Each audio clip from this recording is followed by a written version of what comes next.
With Attitude Super Duper Morning Show, we got a special guest joining us in the building. Got to say good morning to Miss Melanie Schwazi. Good morning, Melanie. How you doing? Hey, morning. I good. Yes, happy Monday to you. Yes, happy Monday to you. Happy February as well. Finally. Yeah. Yes. Right. Finally, February. I'm telling you, right? So, you're here to talk about some good news, some progress that you guys have been making when it comes to Plastic Free SXM. Yes. Yes, indeed. We're finally arriving at the end of the project. Okay. So for the past 2 years, we've been working on Plastic Free St.Maarten.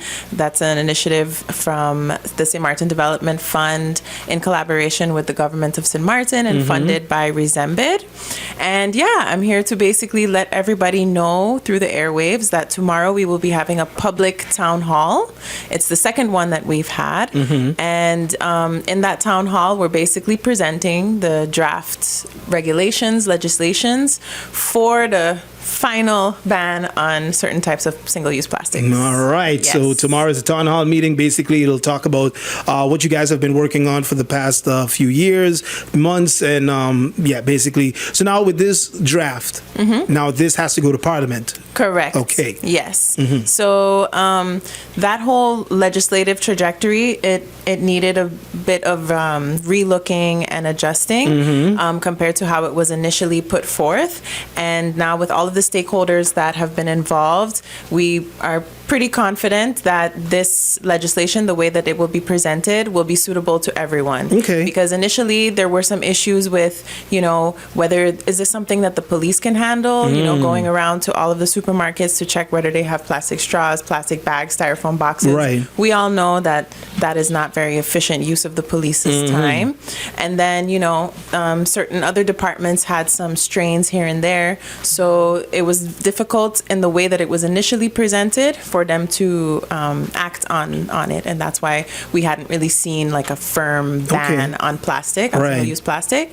But now, I don't want to give away too much because I want people to come to the town hall. But now the way that the legislation is presented is it's supposed to be a ban on import. Oh, okay. Yeah. Because I was going to ask, is this the same draft legislation that I think MP Sarah Westcott Williams brought up a couple of years ago also? It was based on that one, but that is the one that government had an issue enacting. So, of course, that one was consulted, but now this is a seemingly new version. Okay, so there's a new version. Yes. Okay. So it still has to go through the trajectory, but I think this one is much heftier. It's stronger, just like how we ban certain things. You can't bring drugs, guns, those type of things into the country. Now, certain types of single-use plastics will be banned in that same way. So it'll be up to customs officers who will soon be trained on how to look for certain things, according to the legislation, on how to stop those those items. So in this draft legislation, it's basically the breakdown of what to look for, the penalties that can be enforced, and all of that. Yes. I'm glad you mentioned penalties because there ain't gonna be no pion penalties. They're gonna be pretty severe penalties, actually. Yeah, and that was, I think, that was something that we got from the first town hall meeting, actually. The community are the ones that said, listen, if you guys are going to do this properly, in the sense of don't say you can't bring it in and then you just have to pay, I don't know, 250 guilder fine, that doesn't do anything for people.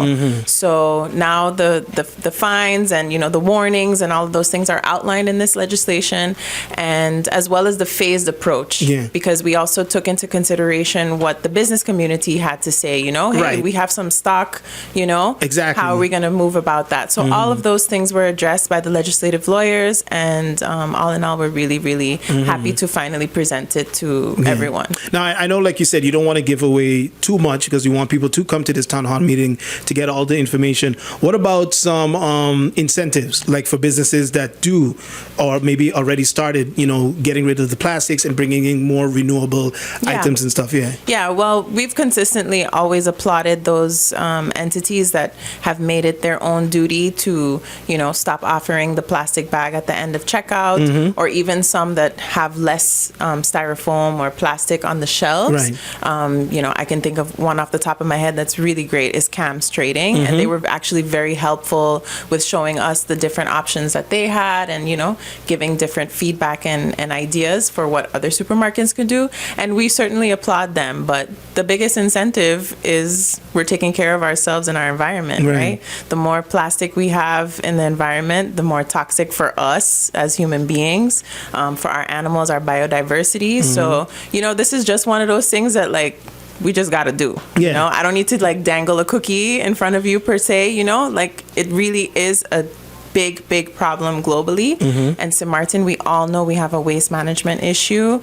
We have a really big mountain of trash. I can't even joke about it anymore because it's a really big problem. So it's up to us now to just finally get with the times, and reduce our dependence on the single-use plastic. And hopefully this initiative gets the ball rolling when it comes to updating our other laws as well.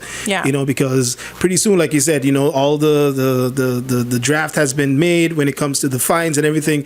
It'd be pretty crazy that now getting fined for a plastic straw is more than not wearing your seatbelt. That's a very good point. Yeah. That's a very good point. But indeed, I think you're 100% right.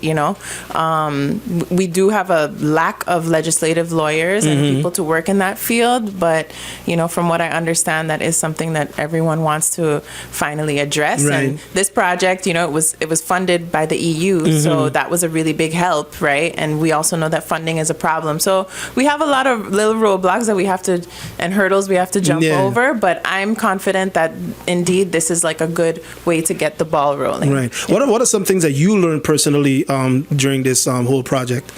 Oh man, I mean, I learned so much from the environmental organizations, because I'm not super versed in a lot of the effects of single-use plastic. I learned that in 2025, there's microplastics that are being found in the stems of plants, in women's breast milk. So by the time a baby is born, 2 minutes in, it could already be exposed ingesting. To, it's already exposed to plastic, and that's to show you how pervasive it's been in our in our whole life. So that's something that I've learned. I also learned that St.Maarten people are I feel like a lot of the times people, government maybe make some excuses for, we have to consult with the people first to see what they think. Yes, absolutely, we have to do that. But through the first town hall meeting, I realized people are just okay, let's do it. Let's get it done. Yeah, okay, just get it done and we will stop bringing it in, So it's yes, stakeholder consultations are very important, but also, you have to meet the people where they are already and just try and propel it forward to get things done. Yeah. But it's also sad in the way that they're waiting first for this law. Some of them, not all. They're waiting first for the law before they make the move. Yes, it's true. But a lot of the times, too, it's connected to people's bottom lines. So, money talks, as they say. So, they really want to see, is it really going to happen or can I still make a little bit of a profit? So you are always going to have those, but I like to focus on the ones that already took the initiative without any, legislation being in place. And stop offering plastic bags, or even had the alternatives, or just say, hey, take it in your hands. Right. Take a box or something. And from a legislative standpoint, did you see how difficult it was to put laws together as well? Incredibly. I mean, even the legislative lawyers had to give us a dumbed down version. I mean, first of all, I don't read Dutch, so the whole thing, of course, is in Dutch, and very technical Dutch at that. Right. But then I had to get a for dummies breakdown, in English of what each section means and how legislation ties into other legislation. So you can't just legislate something. You have to see how it's going to affect other things, and then apply how that legislation is going to work. So that was very interesting, and I learned a lot from the lawyers, from government themselves. So it's been a very interesting process, and we've also done a lot of communication stuff, as because you helped us with something. So that's going to be presented tomorrow as well. Okay, nice. Yes, the animation video. Yes, and also the good thing is that you guys did it in several different languages as well. Yes, the animation. So the animation is an animation on microplastics. plastics, and it's very, specific to St. Maarten, so it's not just some generic AI animation, it's something that you will recognize yourself in St. Maarten in. And yes, it will be available in English, French, Spanish, and Haitian Creole. Right. And we're busy, just putting everything in place so that it can be really disseminated through social media. We're looking at different screens on the island. Same thing with PSAs on the radio, jingles. All of those things are going to be launched towards the end. We've also developed a children's activity book, so that will be disseminated through the schools.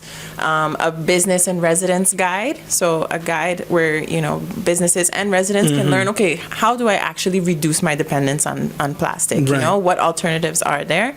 And we're just really excited to finally push it out into the public. Nice. So how long after this has been presented do you think it'll go into effect, or is that up to Parliament? Yeah, so that actually depends on the trajectory that it just needs to go through. Not only Parliament, it has to pass through the SARE, the Council of Advice, but we have met with... and then government has to execute it too, right? Absolutely, yes. But I mean, this initiative is coming from government, the way that it is presented now, so we're confident that they'll all be on board. And actually, we've had meetings with all of the ministers, I think, already, and they're all very supportive of it.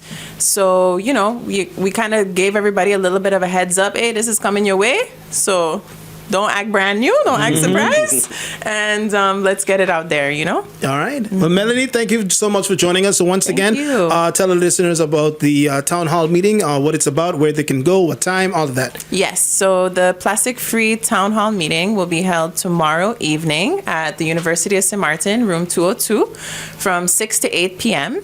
And there they will get a lot of information, maybe even some goodies, some snacks. And we just really want the public to come out, especially those that showed up for the first town hall meeting, because we really took all of their suggestions into consideration. And, we just want to be able to show, we listened to you, and now, here's what we are here to present to you. All right. Melanie, thank you for joining us today. Thank you, guys. And if you guys want more information, not only should you check out the town hall meeting tomorrow, but you could follow Plastic Free SXM on social media as well. Yes, thank you. On Facebook and on Instagram. We also have a website that's soon to be launched, plasticfree.sx. But Facebook and Instagram is where you can get most of the information, and to RSVP for tomorrow. Okay, sounds good. Thank you, Melanie. Before you leave, I have one more question for you, which is the question of the day. If you had your own talk show, who would be your first guest that you interview, dead or alive? Oh my God, that is hard. If I could have a talk show, who would be the first guest I'd have, dead or alive? Oof, geez, man, I should have prepped for this one. I don't know. I guess I'll keep it personal. I would say my Aunt Erica, who I started my foundation, Be the Change with. She passed in 2014 from cancer. And we used to talk a lot, and she's super interesting, and we used to, talk about government things all the time. So that's who I think I would have on my first talk show. And then for some celebrity one, I'll have to think about it, and I'll answer on Facebook. All right. Thank you, Melanie. Thanks, guys. And much success. Keep it up. And don't forget Plastic Free SXM. They'll be having their town hall meeting tomorrow at USM, where they will be sharing the draft regulations banning several single-use plastics from 6 p.m. to 8 p.m. So make sure you check it out at the University of St. Maarten, room 202. Everyone is welcome. Do they have to RSVP or walk-ins? You don't have to. Okay. Walk-ins are welcome. Okay. All right. So check it out tomorrow. It goes down at the University of St. Maarten. Thank you, Melanie. Thank you. you. Plastic Free SXM. Let's take a break. We got much more coming up, so stay tuned.